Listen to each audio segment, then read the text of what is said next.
That video is a lie. It is a bit of digital deception. It is a video sleight of hand.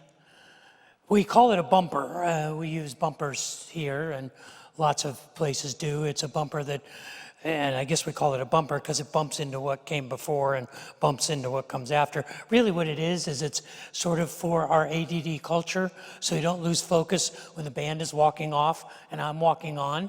And this bumper is a lie. I don't mean that maliciously. I don't mean that at all with malice. It's just not what it appears to be. And it's intentionally that way. It's made that way so it conveys a certain message. You see, I want to take a minute and I want to thank our creative team. We are gifted with a handful of men and women who have dedicated their life to this place, to serving you, to creating the art that you experience. Most notably, you see Casey every week, but there's a whole team of people that put together these services. And in the last year, they have doubled down their efforts to make everything that we do online so that you can be a part of this place and connect remotely. They've raised their game. They've raised the bar. They've raised the production values and the standards. And in a digital age, that's the currency that makes us credible, that gives us the ability to reach out to folks literally all around the world. And it's because we have such a talented, creative team. And I'm very proud to serve with this team. And they're the ones who are the first filter on all of the sort of the programming elements and the things that we do on a Sunday. And maybe it was 9 months ago, I came to the creative team and I said, I have this idea for Easter. And I want the Easter theme as we gather on Sundays leading up to Easter to be guided by the idea of the Japanese art of KINTSUGI. And so they processed that and they said, okay, and they began to come up with art and verbiage and communication strategies. And about a month ago, two of our team, Tylen and Jake, decided they were going to make the bumper. And they had this beautiful idea. We're going to make this super slow motion shot of a jar or a bowl falling and smashing. And then we'll do a time lapse of a person putting the bowl back together. So if you're familiar with how digital video works, they set up a little table in the studio and they lit it properly, and it had a metal top, and they put a piece of a white sheet over the top of it, and they got it looking exactly like they wanted. And they set up the shot and they dropped the bowl from about 5 feet above the sheet, and the bowl bounced off of the metal and onto the floor and shattered on the floor. And they expressed their displeasure through words that should not be recorded. And they said, let's try that again. And they did it again, and the bowl bounced again and broke on the floor, and the floor wasn't in the shot. So they went and they found a sofa, and they got all the cushions, and they put it around, and they dropped it another time, and the bowl just bounced off of the metal and bounced onto the cushions on the floor. They tried it a number of times, and the bowl refused to break. So what they did, the dishonest thing that they did, was they pre-broke the bowl. What you are seeing in that video is not a bowl that falls and breaks. It's a bowl that's already broken, that through the magic of digital photography looks like it's complete, and then it falls and breaks in slow motion. And so that's the shot that they made, and that video that you watched is a lie.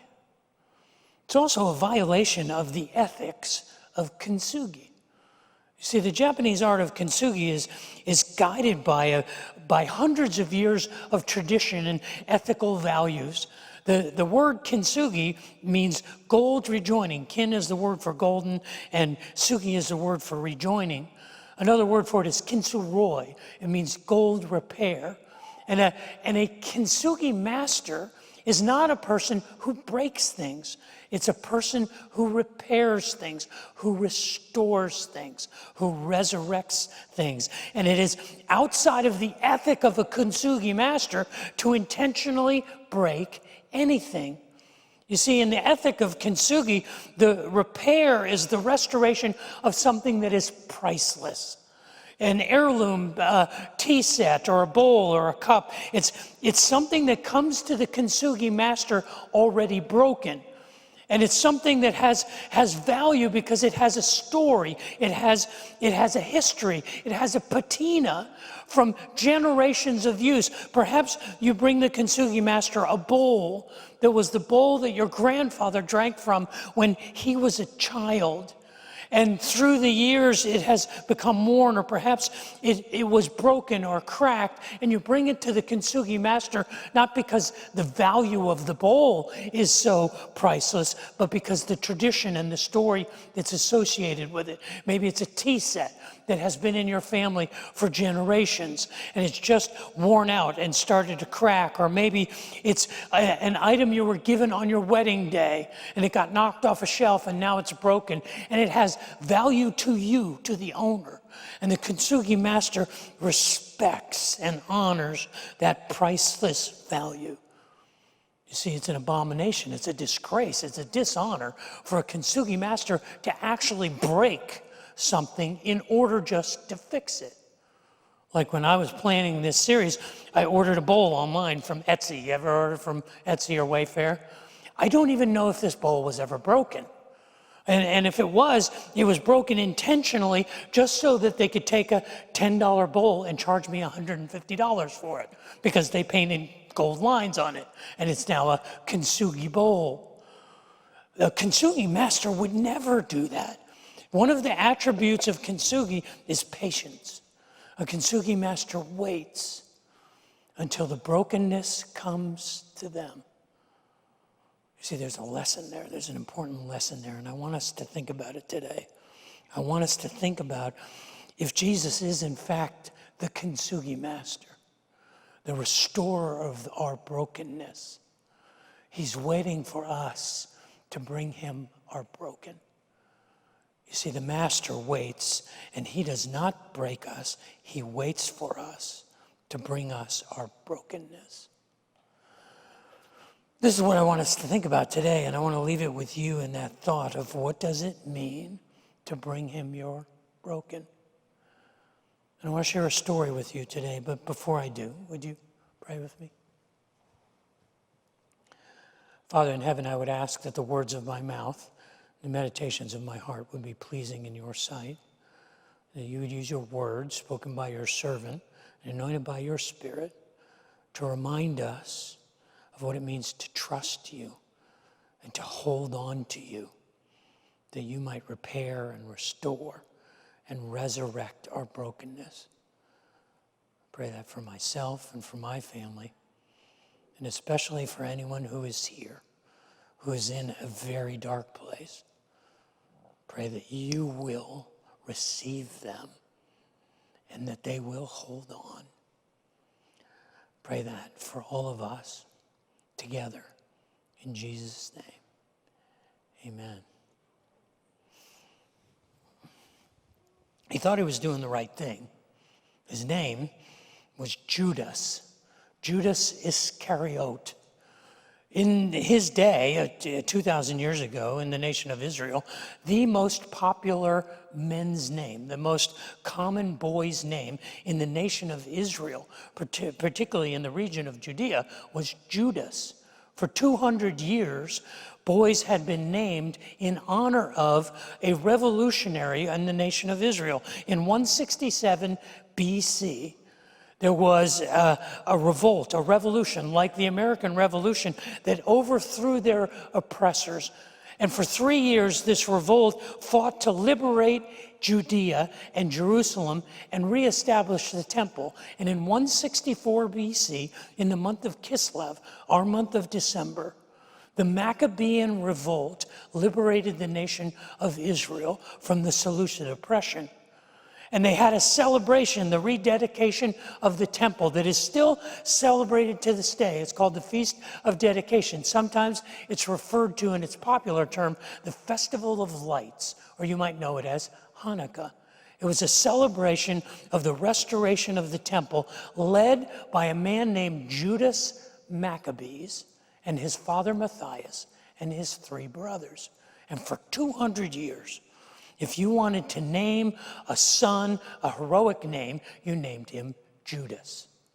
In fact, of the 12 disciples, 2 of them were named Judas. The one we are most familiar with is Judas Iscariot. And we're familiar with him because his story is notorious. He is the one who went to the priests and the religious bureaucracy after spending 3 years listening to Jesus and walking with him and watching him perform miracles. After 3 years, he went to the religious establishment that hated this young Nazarite priest, and he sold him out for 30 pieces of silver. He was the one who, in the garden, led a cohort of Roman soldiers and temple KINTSUGI, temple guard. And they came to arrest Jesus that night. And it was Judas Iscariot, who signaled to the guards who it was that they were after by betraying him with a kiss. It was this same Judas who, when he realized that what he had intended, turning Jesus over to the authorities so that he might show his greatness and rise up as a conqueror, when he realized he was actually going to be executed, he was filled with remorse. And he returned to the religious bureaucrats and the priest in the temple, and he threw the 30 pieces of silver at their feet. And that sometime later, his life was ended, perhaps in the very hour that Jesus was crucified. Judas went out and took his own life by hanging himself. Now, we read the story of Judas, and we read it at arm's length because we think, it sucks to be Judas. I don't want to be Judas. But the reality is we are capable of the same things that Judas was capable of. We share the same sort of spiritual DNA. Particularly when we move on our expectations, when we take control of our own lives, when we find ourselves at a place, at a dead end, at the end of our rope, at the end of ourselves, in a dark place, we have far more in common with Judas than we realize. You see, we're all hardwired to want to find heroes. We all want that. We all want to see people in our culture, in our relationships, who are better than us, who tell us that yes, you can rise up, you can rise above. And we put on a pedestal those people who are faster than us and stronger than us and smarter than us and richer than us and prettier than us. And we look at them and we can say, if I could be that. And they become our heroes and our leaders and our idols. And we put them on a pedestal because we need that reminder that we can do better, that there can be more. We make them our deliverers and our saviors and our celebrities because we're hardwired for that. And that's what Judas did. He had followed this guy for 3 years, and he wasn't the only one. All of the disciples thought the same thing. In fact, everyone in Israel was waiting for their deliverer, for their Messiah, for their hero. And their hero was not a suffering servant. Their hero was a triumphant, conquering, victorious, strong superhero. And Judas saw behind the mask. He knew that Clark Kent was Superman. He knew that Bruce Wayne was Batman. He had seen behind the mask. He had spent 3 years, and he saw him over and over and over again show his greatness, his power, his authority, not just in his teaching, not just in his relationships, but he literally controlled nature. He calmed the seas and he healed those with all kinds of diseases with just a word, with just a touch. He saw him raise the dead. And he knew this was the guy. And he said, all I got to do is open the door so that everyone else can see him like I see him. Because I know they want what I want. And I'm just going to help him out. But he wound up in a very dark place when things didn't go the way that he had expected. He found himself in that place that we often find ourselves. When our dreams do not come true, when our expectations are unmet, when our desires are unsatisfied, we often find ourselves at the end of our rope, in a dark place. And we come to the end of ourselves. And it's there, that we are tempted to make the same mistakes Judas made. There are two common mistakes that Judas made that I believe all of us make when we are in those places of darkness and difficulty and frustration and exasperation. We make two of the same mistakes. And the first mistake is that we are too often sorry and not often broken. We are too often sorry and not often broken. Now, I don't like to disagree with theologians that I respect, particularly my personal heroes. But I have to disagree with that famous theologian from New York named Billy Joel. Because Billy Joel said, sorry seems to be the hardest word. And I disagree. Sorry is an easy word. It is easy to be faux sorry. It is easy to just say, I'm sorry. I learned that as a kid. Maybe you did too. When I was 5 years old, I learned that I'm sorry are two magic words. They are a get out of jail free card. I punched my brother in the head. My mother said, David, what did you do? I said, I'm sorry. I'm sorry. What I meant was, I'm sorry you saw that. I'm sorry I got caught. I'm sorry that I didn't get to hit him again. I'm sorry that I'm not getting my own way. And it was a faux kind of sorry that is so easy to manifest. It's so easy to be disappointed because things don't happen the way we expected them to or we want to, and we are too often sorry. And it's what I call we are sorry but. And I'm not speaking anatomically, I'm speaking grammatically. We all know what a sorry but is. Sorry but is, I'm sorry, but it's not my fault. I'm sorry, but I couldn't stop. I'm sorry, but it was all of these things that were going on. It is projecting of guilt. It is the shifting of shame. It is the idea that I'm not owning my own choices or my own mistakes. I have sorrow that things didn't go like I wanted. I have sadness that I didn't get my own way. And really what it is it's self-pity. And the counter side of that, which is my own pride. And so to protect that, I cast blame, or I shift shame, or I project guilt. And the problem is that is different than being broken. Judas was sorry, but he wasn't broken. We are often sorry, but not often broken. And the difference between being sorry and being broken is that we simply own our own stuff. That we own our stuff. There may be other reasons, there may be other excuses, there may be other things in play, but I will take the blame. I will own my shame. I will own my failure. In the language of recovery, this is, I will clean up my side of the street. I will clean up what I am responsible for, and I will not confuse it with what is from the other side of the street. But on my side of the street, I will own it.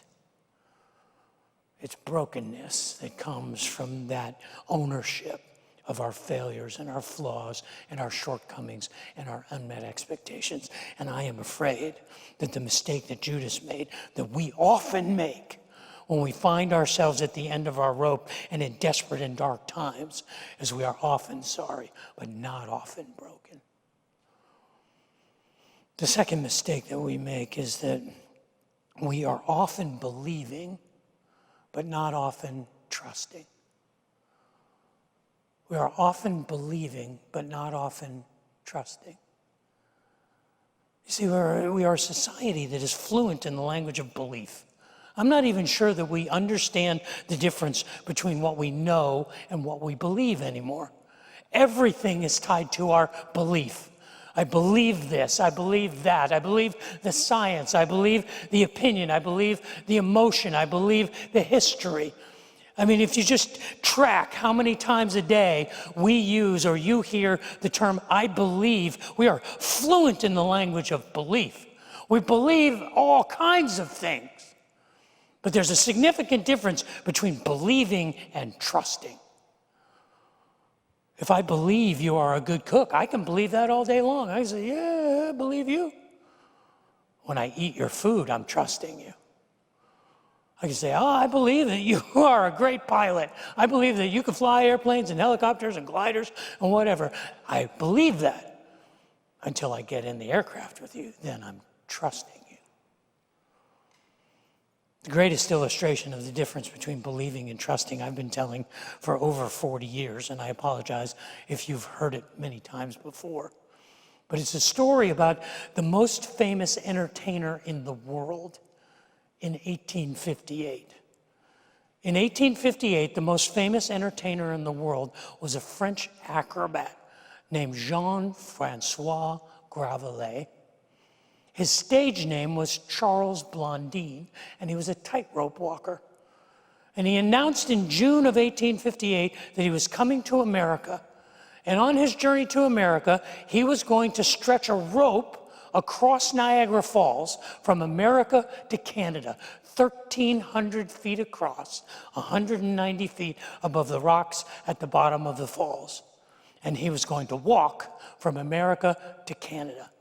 And on June the 30th, it is reported that over 25,000 people in 1858 made their way to the banks of the American side and the Canadian side of the Niagara River to watch Charles Blondin fall to his death. You gotta admit, that's why we go, isn't it? I mean, if it was a sure thing that he was gonna make it. And he made it all the way to the other side. When he got to the other side, he waited about 15 or 20 minutes.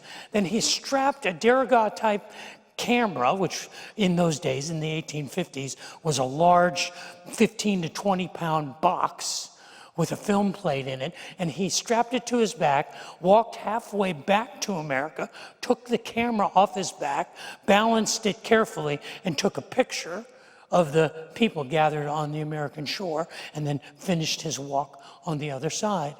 He then announced that he would repeat the feat on the 4th of July, which he did. And he did it dozens of times in the next few weeks. And every time he did it, he did something more spectacular. In fact, Mark Twain, on hearing of Charles Blondin's exploits, called him a spectacular idiot. Because Blondin was not satisfied with just walking across the rope. No, he did it with a sack covering his head and his torso. One time he walked from America to Canada backwards. Another time he literally did a somersault on the rope. There was another time that he hung by his knees from the rope. He would often push a wheelbarrow across from one side to the other. His most famous exploit during that time in June of 1858 was he carried on his back a wood-burning stove. He somehow balanced the stove on the rope in the middle above 190 feet above the river, and he started a fire and made a breakfast and proceeded to eat the breakfast, cook some more eggs, lower them in a basket 190 feet down to the Maid of the Mist ship that was sitting on the water underneath him. But these were not the most spectacular things. By the time he retired, by the time Charles Blondin retired in 1896, after almost 40 years of tightrope walking, you may think that he retired by succumbing to gravity, but he retired because he couldn't do it anymore. By the time he retired, it was estimated that Charles Blondin had crossed the Niagara River on a tightrope over 300 times.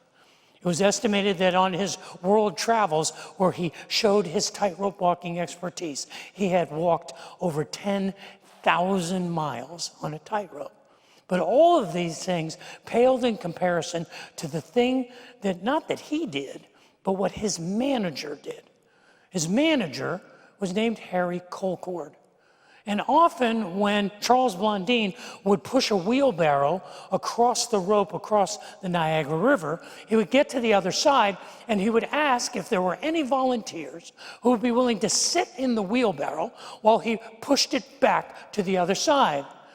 Fortunately, it was a much more sensible time and no one took him up on the offer, except for his manager, Harry Colcord. But Harry Colcord wasn't going to ride in the wheelbarrow. Harry Colcord was going to ride on Charles Blondin's back.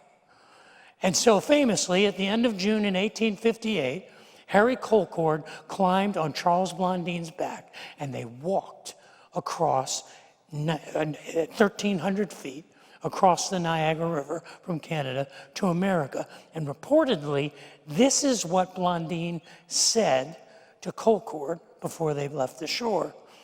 He says, "Look up, Harry." And I don't know whether that means look up as in don't look down, or look up as in be optimistic, Harry. If we die together. "Look up, Harry," he said. And then he says, "You are no longer Colcord, you are Blondin. Until I clear this place, be a part of me, mind, body, and soul. If I sway, sway with me. Do not attempt to do any balancing yourself. If you do, we will both go to our death." There's no better image of the difference between believing and trusting than that, because trusting is hanging on.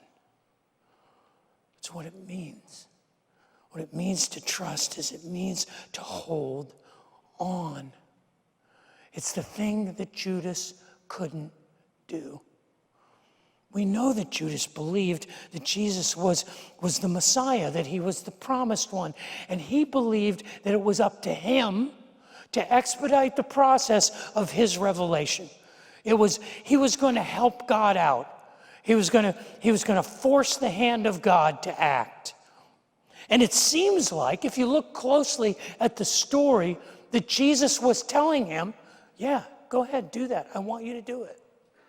For example, when they were sitting at the dinner, and Jesus said to his disciples, this was the Last Supper, the Passover meal, Jesus says, "One of you here is going to betray me." And all the disciples said, "Who is it? Who is it?" And he said, "I'm going to dip the bread into this wine, and who I give the bread to is the betrayer." And he dipped the bread, and he gave the bread to Judas. And he looks at Judas, and he says, "Whatever you do, do quickly." Not don't do what you were thinking about doing. What you're doing is wrong. He says, no. Go do what you were going to do. Do it quickly. Do it now. It sounds to me almost like an affirmation. It sounds like an instruction. It almost sounds like an encouragement. Go do it. Hurry. Go. It was later when he returned to the garden with the cohort of Roman soldiers and the temple guards and the priests, that as they approached the disciples who were gathered there in the garden, that Jesus saw them and he came toward them and he says, "Who is it you're looking for?" And someone from among the crowd said, "We're looking for Jesus of Nazareth." And then John records one of the most subtle miracles in the entire Bible. Jesus responds with, "I am he." The I am in Hebrew is the name for God. It is Yahweh.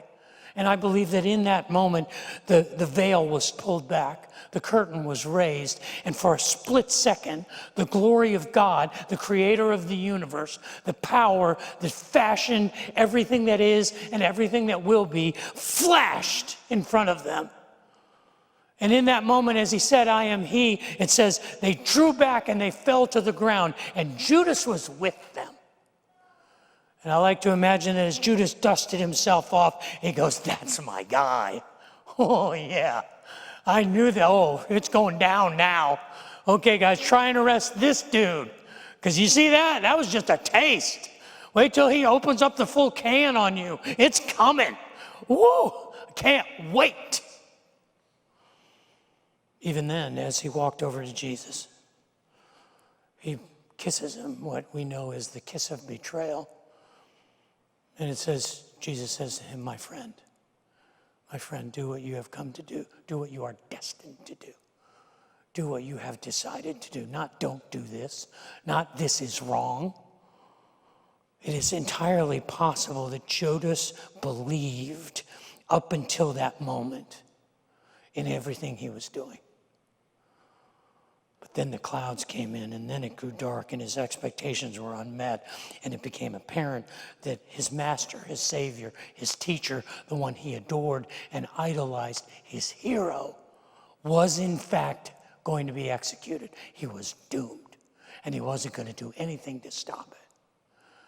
And in that darkness, in that moment, he literally reached the end of his rope, and he did not hold on. His life ends tragically as he takes his own life. And I would suggest that when we are in that place where we feel that hopelessness, I think we all know what it feels like. We have all been there. We have all felt that loss of hope and that the dashing of our expectations and the discouragement and the disappointment that breaks us. And we want to give up, and we want it all to end. That is too real an experience. It's then that we have to trust. That's where the trust matters. I mean, think about it. Think about it for just a minute. If he had just waited. If he had just waited a few days. If he had waited until the stone was rolled away and Jesus was raised. It's not even beyond imagination to picture Jesus coming to Judas and Judas saying, I'm sorry I sold you out. I'm sorry I betrayed you. And Jesus said, it worked out. It was part of the plan. You were doing what you thought was right. It's okay. I forgive you. All he had to do was hold on. And that's the difference between being sorry and trusting. And we are too often believing but not trusting. We are too often sorry but not broken. In this way, we are Judas. We don't have his name. I've literally never met anyone named Judas. Have you ever met anyone named Judas? It would kind of be an insult. The name Judas has become an adjective in our culture. If you call someone a Judas, that's a bad thing. You're calling them a traitor, a betrayer, untrustworthy. I've never met a Judas, but I've met people with the same DNA, and I am one of those people. And I find myself in those moments having a difficult time trusting. And while I may be sorry, I am unwilling to be broken. You see, the invitation that I believe is extended to us is the invitation to bring me your brokenness. When you are in that dark place, when you are at the end of your rope, bring me your broken. I mean, Jesus literally invites us to do it. In Matthew 11:28, he says, come to me, all you who are in the dark, who are at the end of your rope, who can't go on another day. You hold on to me, come to me. All you who are weary and heavy laden and worn down and covered over with the cracks and the wear and the tear of life, come to me, and I know how to repair you. I know how to restore you. I know how to resurrect you. This is what a Kintsugi master does. A Kintsugi master does this very thing. A Kintsugi master waits until someone brings him their brokenness. And they say, this is that priceless, precious thing that I value, and I'm trusting that you can repair this, that you can restore this, that you can make it better than new. And in the master's hand, he fixes it, and then he highlights the repair with gold, and it's more beautiful than it was originally. And the beauty is in the brokenness. And for a Kintsugi master, this is a lifetime of development and art that requires patience and focus and years of practice. The guys on our creative team didn't realize that, you see. They didn't really understand that, they could take that broken bowl and kind of put it back. It's not as easy as it looks, actually. In fact, this is the broken bowl that they put back together. I don't know if you can see it, but it's not a thing of beauty. The pieces didn't exactly go back together exactly right. They found out as they were repairing it that this is not as easy as it might seem. And if we do it on our own and we kind of do our best, it doesn't really come back together quite right. So what they did was they cheated. And they took hot glue and put it on an unbroken bowl and painted it gold. So this bowl is a lie. This is the bowl that you see at the end of that video. This bowl that we try to put back together on our own, we bring to the master broken, is the truth. If that bumper at the beginning is a lie, this is the truth.